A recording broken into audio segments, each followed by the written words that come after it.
Welcome to Sanguine Arts Locavart, the podcast that features interviews with local Twin Cities artists. This activity is made possible by the voters of Minnesota through a grant from the Metropolitan Regional Arts Council, thanks to a legislative appropriation from the Arts and Cultural Heritage Fund. I'm your host, interdisciplinary performance artist Mary Prescott. Today, we are speaking with Atim Opoka.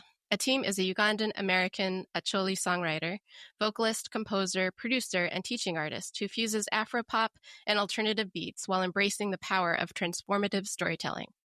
Part of their current practice is decolonizing what is good art and challenging the power structures that decide what and whose stories get told. Life is art, and it is all around us. If we listen to nature, the stories will unfold. The power of imagination and being able to dream, to let your mind wander and your heart feel. That is how they create their art, through songs, scenes, music, or with bodies, allowing yourself to be open to all emotions and all stories. They are the recipient of several awards and fellowships, including the 2023-24 Monkey Bear Puppetry Cohort and the 2023 Jerome Hill Artist Fellowship. Atim is inspired to share authentic stories and amplify marginalized people taking their power back by telling their stories. She believes that art is a birthright. Welcome, Atim. Thank you for speaking with us today. Yay, thank you for having me. In your bio, you talk about decolonizing the notion of good art and challenging the power structures of gatekeeping. Can you tell me a little bit more about what this means to you and how you address it in your art making? I think for me, it has a lot to do with my own personal experiences, entering the art world and the challenges that come with that. I think a lot of times, a lot of people, and even in our society, we view artists as way more left-leaning or way more progressive in a way, and then you're shocked when you go into these practices and when you really try to hone on your art skills and the things that you're interested in learning about. It is very not as open, and it's very the root and like the history of the context of the things that you learn about your artistic practice is based off of European history, and cutting out all the other influences from the world and the impact that has had in our current way of how we interact with art, with music, and all different other mediums, and really leaving out and cutting out those people from that. And so when you've had so many years in your education, not realizing how much people like you and of different cultures and people of the global majority have impacted art. And that was really astonishing to me when I was in college and realizing my own value into that. And just because the studies and the framework and the institutions didn't value the things that I was interested in, didn't mean that it didn't hold value. And so for me, it really caused a deep dive in understanding not only my history, but other history, and following the different connections of like the art that we currently have and how we interact with art and the textiles and the survivals of all these different cultures from around the world and how they've been able to survive through art. Can you tell me how you came to the Twin Cities? Are you from here? Did you come here later in life? What's that journey like? Yeah. I came here in 2010, and I came here for school. So I grew up in Sioux Falls, South Dakota. My parents immigrated here in the 90s to the U.S. They were refugees from Uganda. And so South Dakota doesn't really have an art scene, a music scene. And I always knew at a very young age I wanted to be an artist. And that wasn't always supported through my experience. But it really solidified as the internet really started taking over and being exposed to different things through YouTube and Facebook. And we did a concert choir trip. We came up here my junior year, and I went to the Ordway and I saw Legally Blonde the musical, and it was my first time seeing a professional Black actress in the flesh. Yeah. And I remember thinking to myself, and she was one of the three main characters, like the goddesses or whatever they call them. And I was just like, you know what? If she could do it, if she could figure out a way to do it, I can do it. And so I was just like, I'm going to find a school here. And as I was searching, I really wanted to do contemporary stuff because a lot of the programs were classical, and I wasn't really interested in that because I knew classical through choir and in high school. And I was just like, no, I want to move on beyond that. And I want to go into a program that was actually focusing on me growing as an artist, not me Mm, becoming a teacher or a choir conductor. mm. Um, or what have you, and so I ended up going to McNally because, it was closer and cheaper than going to Berkeley, Yeah, yeah. and that's how I ended up in the Twin Cities.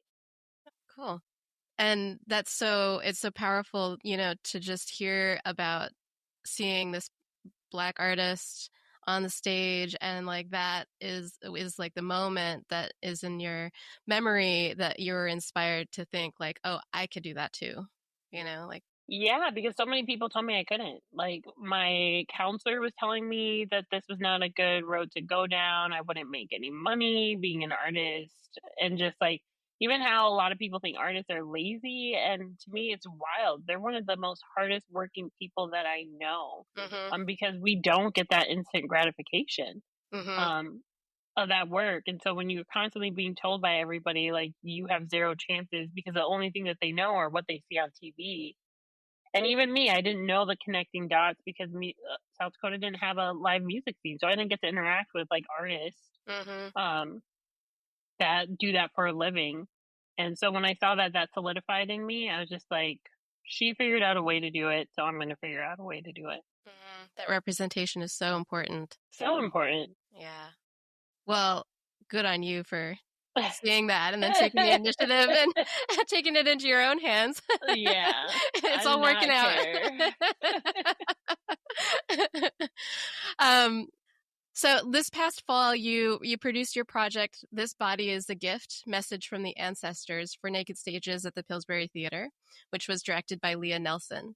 Can you share more about that project? Yeah, wow, Naked Stages is such an amazing, fellowship, and I encourage every artist to apply, especially every artist that is still considered emerging, because it gave me more space to play, to really experiment with different mediums, but also with myself and my artistic practice, and they're really about that. Masa right now is currently um, overseeing that fellowship program, and they really care about the artistic process. It's not just about the performance, like, yeah, that's going to be great, but really, how are you growing? What are the things that you're interested? What are the things that you need to work on? What are some of the things that were challenging or things that you really wanted to learn that nobody really poured into? And really challenging the way that we interact with our art. Because I think, at least for me, I can't speak for all artists, it's a lot easier to care about somebody else's work Mm-hmm. and to give it that time and that attention, and especially when somebody's paying you for that stuff. But like, you giving yourself in your own work that same amount of like intentionality, the discipline, um, and the follow through, for at least for me, was really hard because that means you really also have to value yourself and Mm, your work, and believing that you are worth this, you are worth it, and the work that you do is not only going to inspire others, but I also think you also don't know who also needs that. yeah. Yeah, and I Yeah. think it's like a responsibility for us as artists to answer that call. Yeah, yeah, and it is hard to have, well, I don't know if it is for everybody, but I guess speaking for myself, it's sometimes difficult to have that confidence about your own process and about, like what is this going to turn into, and is it even worthwhile? Are people putting their resources into my work and it's not even going to go anywhere? So sometimes I wonder about that in relationship to my, when I've had opportunities like the one that you're talking about. Um but it's amazing that Naked Stages was so supportive and shepherding you through the whole thing. Yeah, and I agree with you. It is really hard, and that confidence, like, we are our own worst enemies sometimes, and the world, especially when you belong to a marginalized group, too, is another layer. But I think for me, it also helped because it was a cohort, and so Mhm. knowing that I wasn't going through this experience by myself and also seeing other artists and learning from them about their artistic practice, and it's a sensitive place because we 'cause we're sensitive about our art, so we don't always get to see that, and I think audience members always they don't always get to see that too, the process of what it takes to get to that end product. Mhm. And a lot of times there's a lot of second guessing, like you said, is this even worth it? Is anybody even gonna understand what the fuck I'm like trying to do? Does anybody even care? Should I care? Or there's so many other things happening in this world. What is the point of this? Mm. Mm. Yeah, I often think about um, how people who aren't in the arts and who come to our performances and our our products from the aspect of an audience member, they see the final product and they don't see any of the labor that comes before that. So I think like a lot of people have this notion that it's just instant. It's like you decide I'm going to make this project and suddenly it's there. And Right. there's kind of a disconnect between all of these questions that we're processing behind the scenes. And it can take years, and people don't have any concept of of those years that came before that go into that moment, you know? Yes.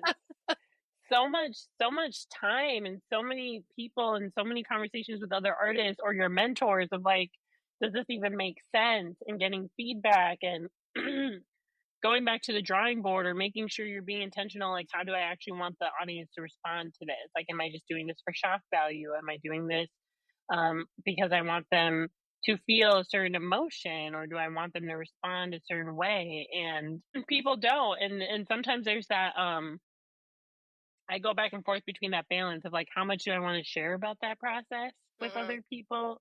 And I do think people who aren't artists are interested in that because I do see like videos of artists sharing some of those safe spaces. But then also it's like how do you protect yourself while you're creating the thing? Because if it's too open and too many voices are in there, when does it stop shifting from your your voice?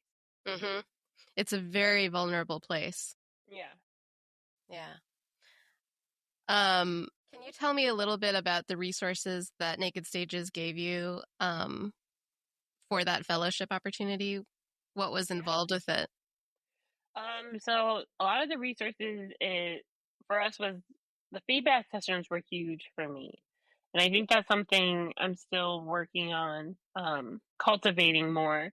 And us meeting and being in community with each other. And I with the other people in my cohort, Hal, Silverstone, um, Sarah Greer, Sky, Redding, um, we made a commitment from the beginning that we wanted this to be a safe space for us to all show up fully. Mhm. So Mhm. I was really lucky in that aspect and cultivating that, but also we had a bunch of workshops too to just see different ways of engaging with art, looking at different artists' work. Also resources to the building, which was huge. We always got like first dibs in booking spaces to rehearse, to bring other people in the room, the mentorship and the other artists that they brought in for the workshops to mentor us. And the biggest thing were our directors, too. Um, them having a separate stipend for the directors, so that didn't have to come from the money that was from us, was a um, huge thing. And also support from the staff when it came to just like tech support, just questions about producing a project. What does that look like to do that? And the admin side of all those things, which is also important. Just taught me a lot about what it takes to start something from finish and to produce it in this type of way, especially when you're just like, um, yeah, all the different things when it comes to renting and booking a space and paying people and getting Mhm. W-9s and all those different things that also matter to get to the finished part. All the fun parts. All the fun parts, which I'm like, oh, no, emails and Somebody else. coordinating. Yes. And I'm just like, wow, this is why it takes a long time when artists self-produce work, because it is a lot of work to wear all those hats and to be an expert or to be good enough to like really understand or to walk through other people through those processes and procedures, so everybody feels cared for along the way of this like project and everybody has what they need. Stage managers and production managers, oh my god, they are Love the them. saving grace. Love them. Love them. That is a skill set that I don't want to be perfect. Yeah. Let the others do it. Yes. But yeah, those things were really important and great. Yeah. How long had you been thinking about this project before you started working with Naked Stages? So I've been thinking about, the cool thing about Naked Stages that I like is when you submit your proposal, you don't have to do that proposal. And so my proposal ended up changing. So the initial proposal that I have been thinking about it for a while, and I still want to produce that work. It's just finding the right space for it. So my initial proposal, I wanted to take interviews of Black immigrants and interviewing them about how they immigrated here, first or second generation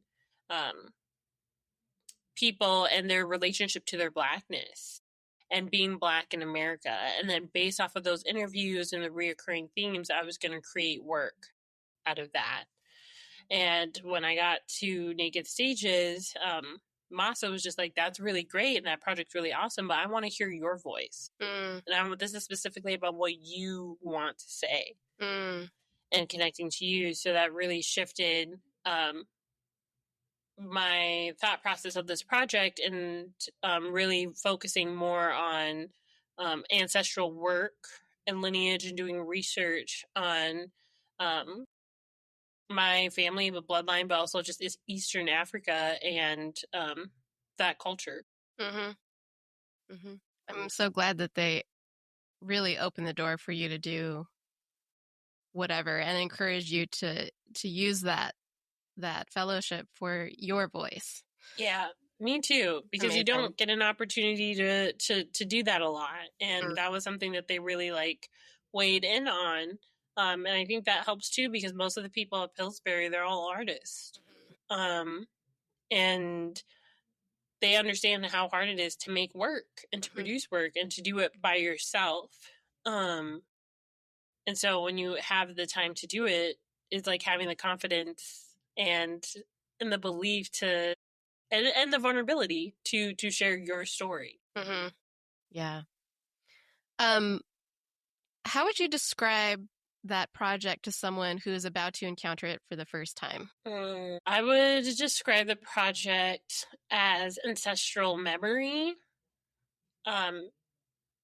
ancestral connection, non-linear, and it being a journey, like a circle of life, and thinking about all the different ways, not just like physically with the body, but like spiritually. Yeah, and it's just like all intertwined in this like medium too, of like different mediums into one. And that's important to me, because I think a lot of times too in art, or when you go and study art, is really siloed. You have like your one major and you do this, and in a lot of all other cultures, art is not separate from the people and the culture. It just is. It's part of life. And I think mediums go intertwine with each other very, very well. And I'm interested in that. Like, how does light and projections and sound and dance and movement and poetry or words, how do they all create this world? And I'm interested in creating all these different worlds. That's a great lead into my next question, which is, what were your ideas behind the creation of the piece, and what were the elements you brought together to make it? Because we're on a podcast, so I'm not assuming that everybody has seen or heard the work. So I want to give them a kind of, verbal representation of, as best as you can, of what that was for you, and what were your goals to make it? I think for me, one of my goals were to create a world and to take the audience on a journey, like literally take them on an emotional journey of this being and this character, where time was not linear and not um and time being manipulated and space being manipulated with light and shadow and darkness, and it being amplified by sounds, and also them too, and them being spirits in this space, and giving objects also and turning them into characters within the story, to help this. It is the work is this like spirit who forgot who they were, Mm. and kind of like reincarnation. So the spirit we see is like born again, and the spirit is having to learn how to walk, learn how to use this body, learn how to, while also realizing, oh, some things are coming to me easily because I've done this before, I've been here before, and going on this journey to be connected, to the bigger call, and reconnecting to your power. I think that was also part of this project to me, is that we all have something, and that we live in a world, especially here in the United States, that want us to feel so helpless within these systems, and reclaiming that power, and what does that look like to do that. And so those are some of the things that I was exploring with different mediums, such as lighting, sound, textile, things with fabrics. I had these heads that I painted, and kind of looking, yeah, like ancestor, like figure heads, and also different instruments on stage. Also using this like past and present. So I used my loop station that I use a lot. I love playing with, but I also had I think it's pronounced amadimba. I'm not quite sure, but it's like an African xylophone, a wooden African Ugandan like xylophone that was given to me by a friend, which was really, really, really nice. And just all of these different instruments, also just where the past and present and future all align, and just this magical mystery world that I created, and that I'm interested in creating worlds like that, where we feel all the emotions but joy, and coming out powerful and in a new place. And that was something Leah's been really great about. She was like, every time you perform that piece, you should be, by the end of it, you should be a different person. You should also have changed within that piece, as the people, when they come into that space, they're leaving differently. Transformation. Yes. Yes, that's the word I was looking for. Transformation. And do you feel like that happened for you when you every time you performed it, because you had multiple nights where you did it, did you feel a different set of transformations each time, or how was that? Yeah, because some parts of the piece were set and some of it was improv. And that was important to me, because now thinking about, one of the biggest goals for me was to stay present and in my body the whole entire time. And that's something that wasn't always a thing for me as a performer. I would either go on autopilot or just like leave my body and just hope for the best. And especially as a vocalist, and a dancer and mover, you need to be present, because when you are present and you're there for every moment and every beat, you have control, you have choices that you can make. Whether it's like the placement of the sound, the vowel of the sound shape that you're going to be making, the amount of air that you need, or when it comes to moving your body and fully like moving through the whole entire phrase and landing it, it requires that, because when you're not there, then things don't move the way that it needs to be. And that for me, I learned that like through my own practice and my own and just other mentors or teachers, they could tell. And people who are performers, they could tell when somebody's fully there and in their body, which is a very vulnerable place because that means you're there for every second of it.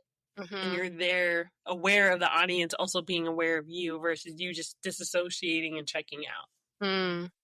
Which for me, that's what I would do. But I was also taught like that was, it wasn't important for me to be fully there. Maybe that's my own trauma response.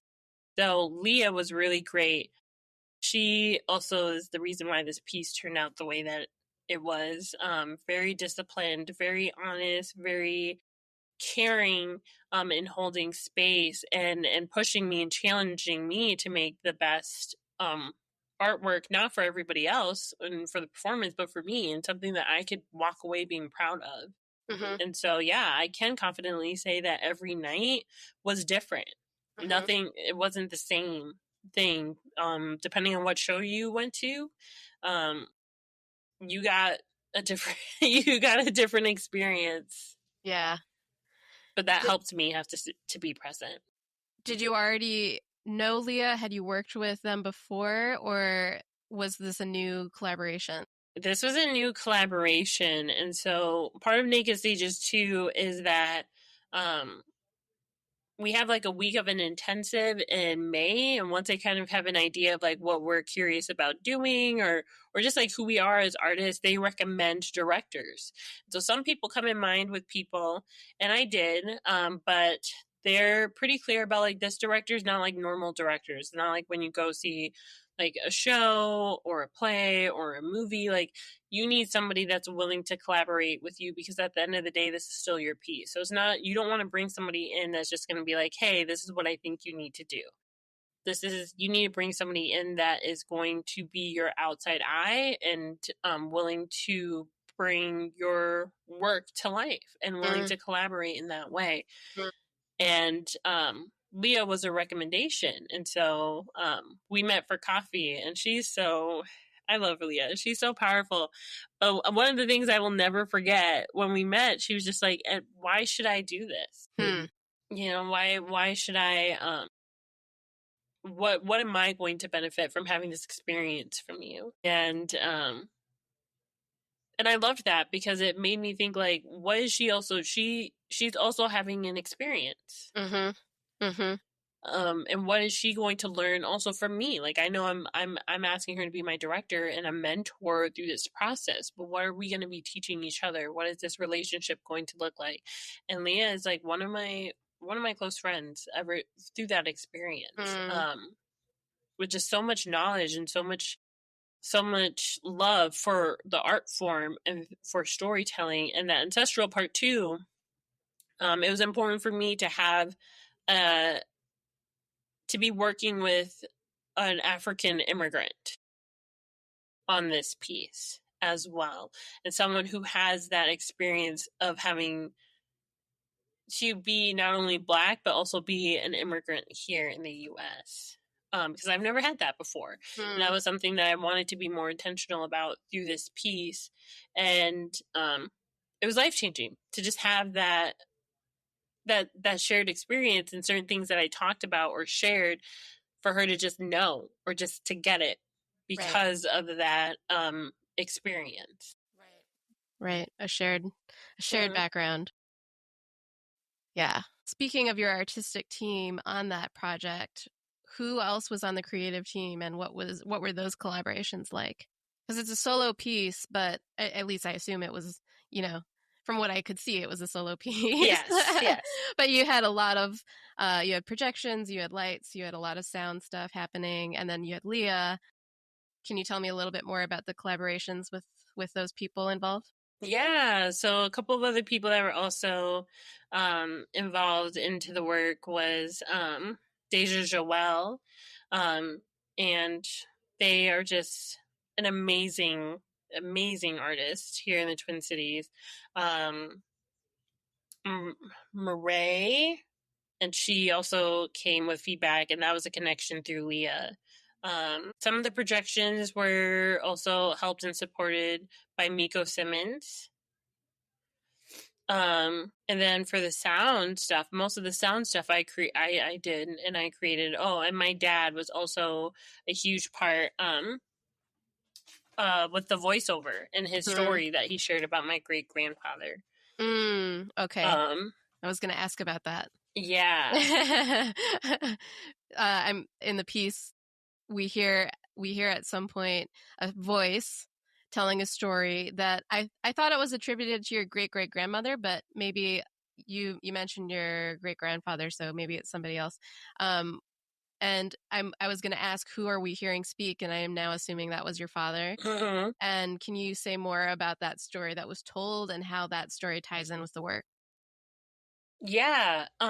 So yes, it was my father. And throughout this piece, a lot of meditation, a lot of work, and talking to the ancestors. It was time that I had a piece about like my that was connected to my paternal part of my family. So my previous pieces really focused more heavily on like the women, and this piece was more um just more geared. I just heard more things, and some of the thoughts of just like having questions more about my grandparents and my grandfather, especially on my dad's side.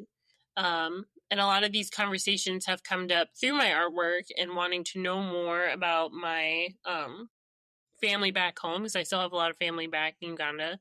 But also my parents' connections to their grandparents, and really connecting and talking about how colonization has affected them, and even back home in Uganda, because they were colonized by the British.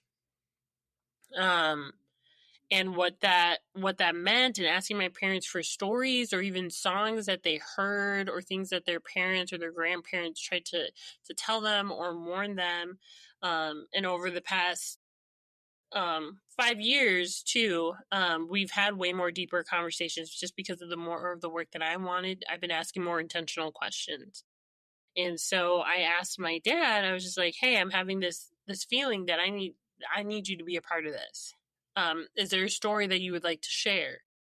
And at first he was a little nervous, and he didn't know what he wanted to share, but we were just talking, and luckily I had my phone out, so I was just recording our conversations, because I've just started to do that now, to start archiving things, just because we're my parents in the village that they grew up in, most of the things were not archived, writing down. It was more orally. Right. And he started just through natural conversations talking about my grandfather, and how we got to that was when he said his name, that his name was Gusto, an Italian name. And I was like, how did he get that? And talking about the Italian missionaries that came to the town that he was in, and talking about the generations, even my dad, his name Anthony, Tony, an Italian name, and how they got these names, and the churches, and how the churches also used, like, as they were, so just missionary, also a way to control education, and people that wanted to have their kids have an easier life, assimilating in those other ways. And he started sharing a story about his grandfather, telling him about his great grandfather, and in that story he's talking about in Luo, because that's a language that's a native language that they speak, about my grandfather having to go fight a battle and being shot with an arrow. And even though he got shot and he ended up being really sick, he survived. And he survived it to make it all the way back home. He didn't take it out. And he just declared that, like, none of my bloodline will die a horrible death. And so my dad was just talking about that, and how, like, he kind of believes in that, because of certain events that happened in his life. And I asked him, hey, can we use this in the piece, in the work, because I think that's very important, and I think that this person needs to have their story told in this way. And my dad was like, yeah, sure. So then I brought the equipment, the mic, so we can get a better recording of it. And it just worked really well. And it's just been interesting to also see my dad process his life through artwork, because ask them to be a part of things or to share things. Mm-hmm. And yeah, and also him seeing the importance of that and connecting to those things, because I don't know my native language. So the only way that I can really connect, other than like going back home, which I do plan on doing again, going back to Uganda, which I can still learn the language too, but it's like really honing on to these stories. Mm-hmm. Mm-hmm. Hmm. Uh, is your father, does he have an artistic background at all? I wouldn't say like professionally, neither my parents, but like art is really big in the Acholi community. It's like I said, it's just a part of life. So like music and dancing and storytelling, um, culturally is huge. So my dad, um, is a natural at it, and he always loved music and played different genres of music growing up. So like my vast taste in my music really does come from my dad, because, and I also think being an immigrant, right? So he had everything. I remember growing up with CDs. There was country, there was rock, there was pop, all these different blues, all these different types of sounds that he would play in our house. And I think it's just because he didn't have access to those things in the same way back home. Um, but it was also very versatile. My parents would sing songs. They did a lot of dances, because dancing is really huge, and storytelling through music and songs is really huge in the Choli culture and in a lot of other cultures as well. So it was never separate. I don't think my parents would call themselves an artist, but I think that they should. Mm-hmm. Yeah. I feel the same way, especially, I mean, neither of my parents would consider themselves an artist, but like they do so many things that are so artistic, you know, and especially my mom, she writes stories.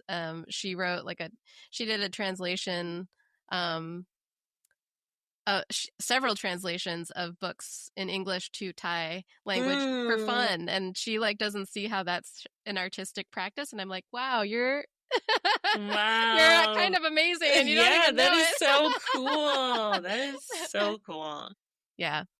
Anyway, well, we have the benefit of having the perspective as younger Yes. people to like see their talent for what it is. Yes, we do. And I think just the encouragement, I know my parents didn't get to do the things that they wanted or even explore, because they were too busy just trying to survive. Yeah. So the Yeah. privilege, of not having to focus on surviving and focusing on the things that actually like bring me joy. I know that is a privilege that I'm lucky that my parents were willing to risk and change their lives so me and my siblings could have. Now I hope that in small ways they can have those things and share those things if they want to. My last question about your project, about this project in particular, in the title of the piece, you refer to messages from the ancestors.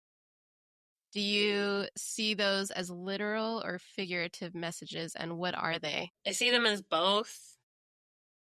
I see them with that work. There is a lot of meditation, a lot of writing, a lot of I do talk to my ancestors and spirit guides. I'm gonna just say that. I do. I'll claim that. However people feel about that, that's what they do. But it was that, and it was a lot of, again, since it ended up turning into totally different work, that vulnerability of just listening. So a lot of research. Leah would give me things to look up, articles, a lot of learning about historical Black and African societies before colonization, learning those different maps, learning about the different cultures and the things that women and the power that women and queer people of that time had. Um, and them doing big things, leading kingdoms, armies, engineers, all these different things. And so I really sat and prayed about the ancestors that I don't know, and I don't know their names, but I know them. Mm. And thinking about my gifts are not just mine. That's something last year I really like sat with. Mm-hmm.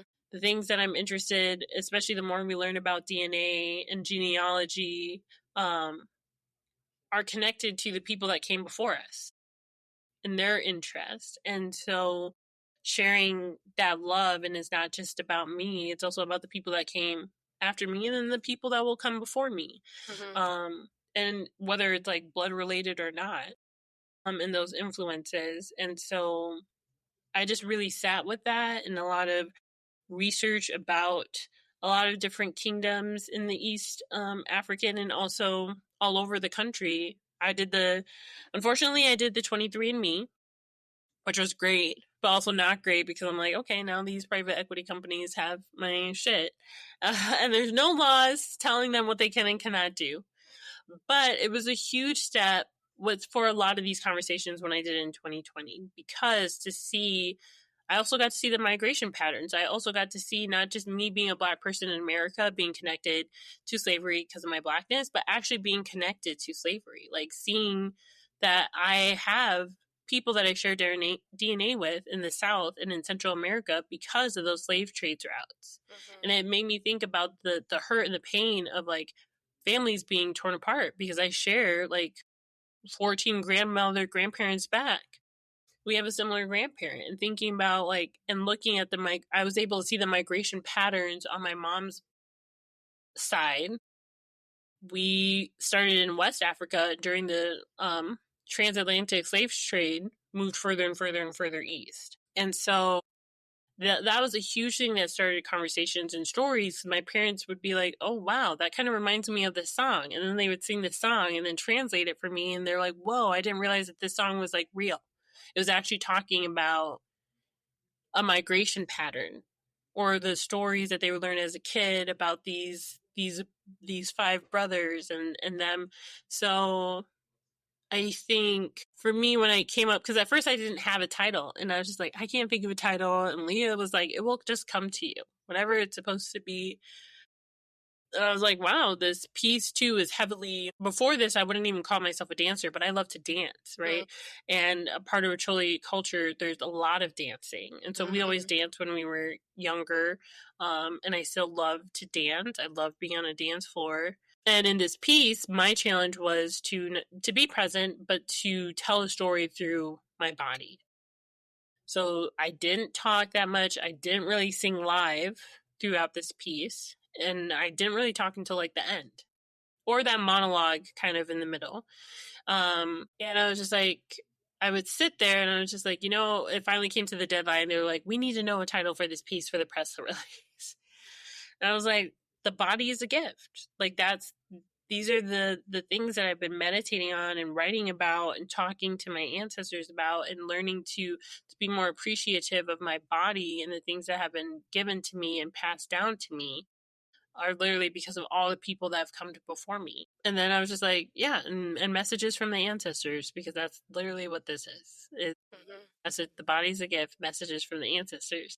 And so I was like, okay, everybody else had like all these like paragraphs about describing their piece, and I literally had one line, and Leah's like, send it to me, because I was like, I don't know what else to write. And then she read it and she was like, that's it, you don't need anything Need else. anything else. Yeah, well, and having this conversation is awesome because now I get to hear, and we'll all get to hear all of this background of the piece too. Like, this doesn't belong in a synopsis. No, I was just this like, is a conversation. It is a conversation. It is, because that's what it was this whole entire time. And trusting that process too is hard, because you just want things to be so, yeah, in a very specific way.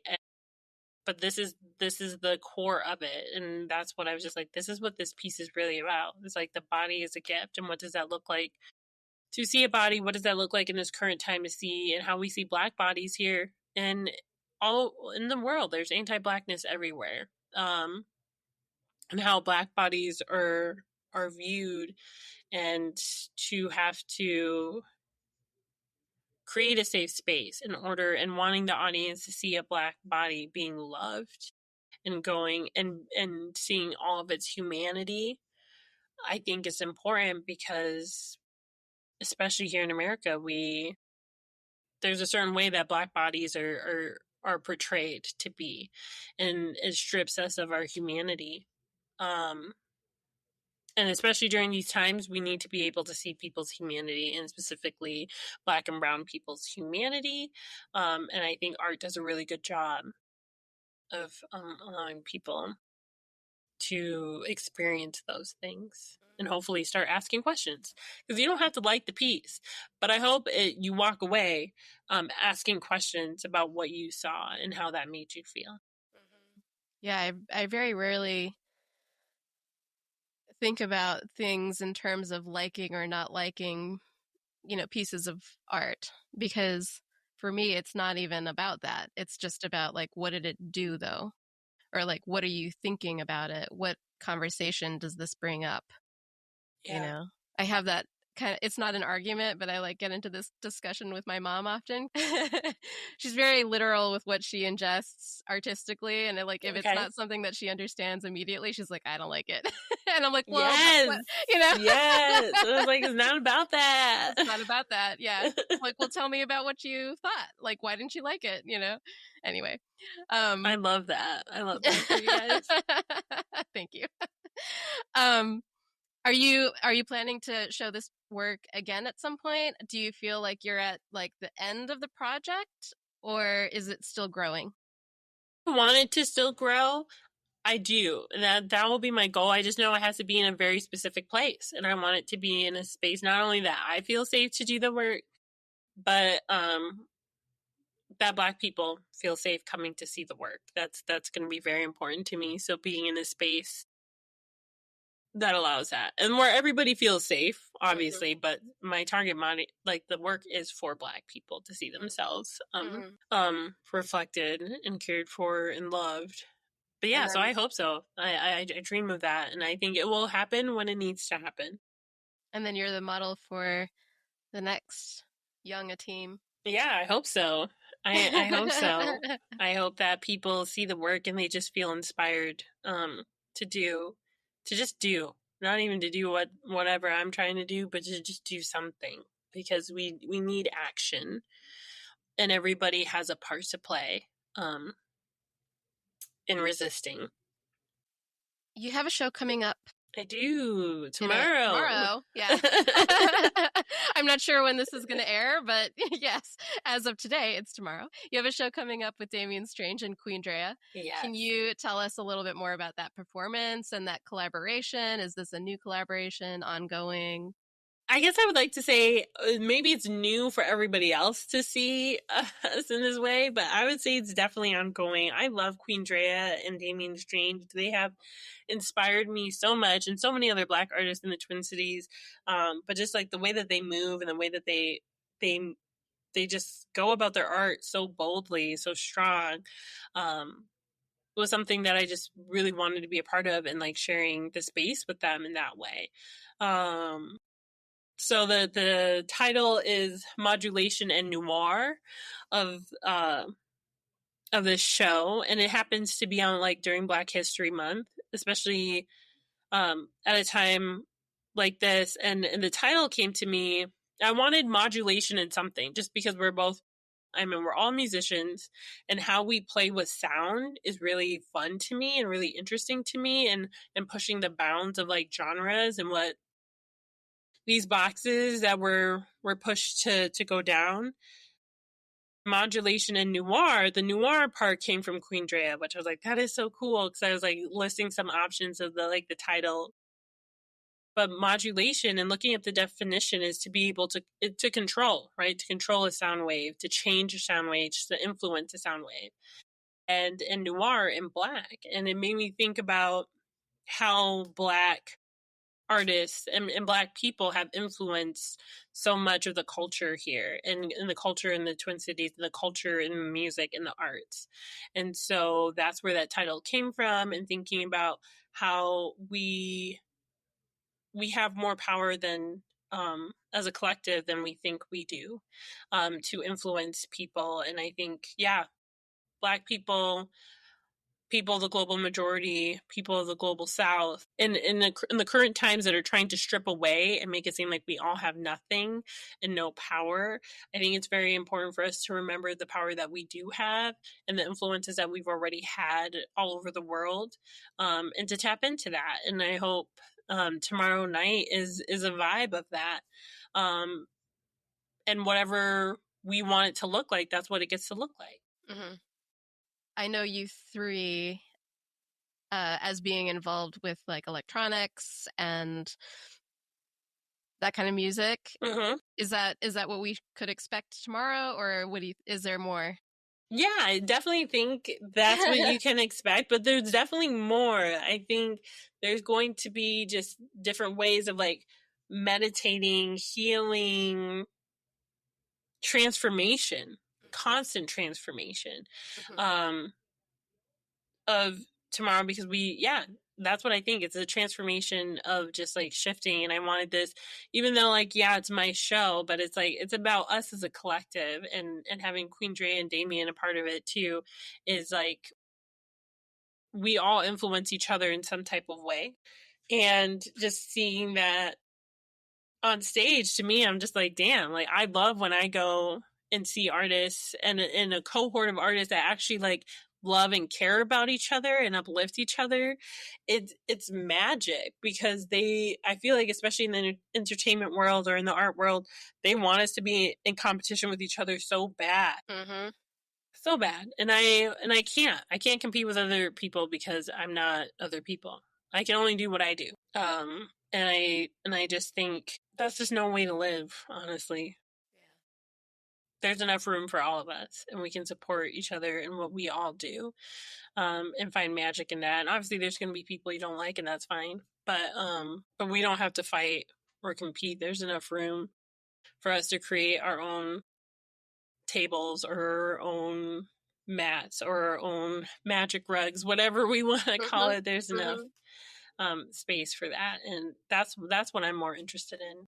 Yeah, and what a beautiful thing for the three of you to bring your identities together and then make something together as a collective. I mean, it's going to be so cool.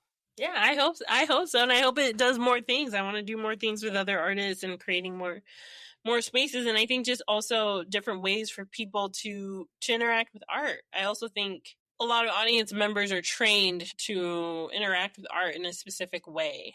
And how do we make it more of a wholesome environment?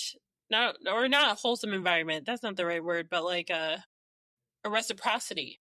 The give and take versus just there to consume. You're also present, and you're also part of this moment too. And how do we all be involved in that? That's something I'm interested in. I don't have the answer. I've seen it done, and it's magical I love being in audiences with artists that have figured out a way to do that. Well, you'll do it when you do it, probably. Yeah, we'll do it. Yeah, we'll see. We'll see.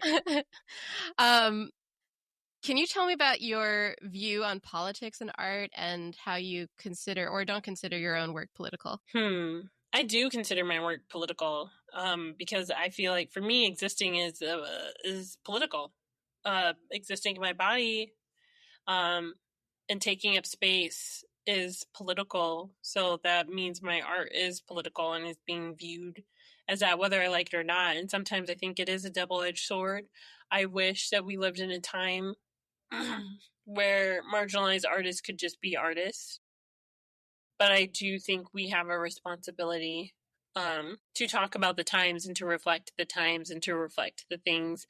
And not to say that joy can't be a part of it, because joy is part of the resistance. Resting is part of the resistance. Taking care of yourself and the community is part of that. But I'm also in community, and I'm affected by these things. And I think it's crazy when I see things of like people being like, just make your music. Nobody's asking you for your thing. But I was like, I actually am a human every day, and I actually do get affected by the shit that's happening. And seeing my loved ones be affected by the things that are happening. And I definitely think it's different, especially when you add classism, right? There's different levels of that. Yeah. but I do think it's important for artists to use their art, because art is a weapon. And if we're not using it, they're definitely going to be using it against us. That's for sure. Case in point. Yeah, they will. And they are. Art is a weapon. They're using media and all these other platforms to shift and change how we feel, or to dysregulate us, or to dysregulate people that are neutral. And I think as artists, and especially, I wouldn't even say just now, always, but that's always been on the fault of like marginalized communities, Black people, brown people, Asian people, Hispanic people, all the different marginalized communities within the systems that are created. If there's not enough support or enough backing, you end up being blackballed, and that's a threat. And what was it? I think Audre Lorde has a quote: "When we speak, we are afraid our words will not be heard or welcome. But when we are silent, we are still afraid, so it's better to speak." And I think about that with art, or with people being afraid to say something, because that's still not going to change the situation, you staying silent. And so it's just thinking, what does that look like, and how do we organize, and being in community with the people. And just knowing that even though we might all have the same value, we might disagree to what it looks like to get there. And I think that's important. Those are things that I've been learning. I've been reading a lot of books about the civil rights movement and a lot of different movements that happened here in America by different groups, and seeing how people organize. And it's really taught me a lot, because the school systems here will have you think otherwise. And or at least for me specifically, you think it's impossible because you're like, okay, nobody can get along to do it, so this isn't going to work. And realizing that, like, even back then people didn't get along, but they had one common goal, and they're like, we're willing to compromise on whatever other things to make sure this moves forward. But that's also intentional, right? Because when people are educated, they know. And so I think it's up to us. Only we can save us. Nobody else is going to save us. That's true. That is true. Who or what are you inspired by? Ooh, I'm inspired by a lot of different things. Yeah, that's a hard one. Or an easy one. Yeah. I think right off the top of my head, when I'm thinking about artists right now, I think about Doechii. Yeah. She comes to mind. So hip. Yeah, so just awesome. Yeah. I think about Lakaylee 47. I think about Duran Bernard or Bard. I'm saying his name wrong. I think about different cultures and people, indigenous cultures. I love watching documentaries about different indigenous cultures. Learning about my culture, my people inspire me. Pretty much anything that's not European centered right now. And that's just like what it is. Because I've been, my whole entire 13, 14 years of my life has been European history. Yeah. So, if you grew up in this country, then that's what it is. Yeah. That's what it is. And then going to college and art, all of this based off of their theory. So like that right now does not spark interest and joy to me, because I already know those foundations and I understand them. I am interested in learning about Indian music and the different scales that they have. I'm interested in learning about like the different modes and hearing how different countries use different scales, different time signatures, different. I'm just like interested in different textile, different colors, different architectural designs.